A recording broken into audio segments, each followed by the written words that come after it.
કોલકાતાની સરકારી હોસ્પિટલમાં lady doctor પર રેપ અને હત્યાની ઘટનાને પગલે સમગ્ર દેશમાં ગુસ્સાનું વાતાવરણ છે।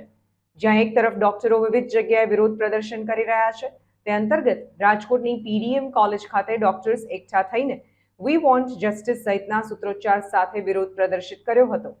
આ ઘટનામાં ડોક્ટરો સલામત વાતાવરણમાં કામ કરી શકે તે માટે સુરક્ષા વ્યવસ્થા વધારવાની માંગ કરી રહ્યા છે। આ ઘટનામાં સંડોવાયેલા આરોપીઓને કડક સજા મળે તેવી માંગ કરવામાં આવી રહી છે।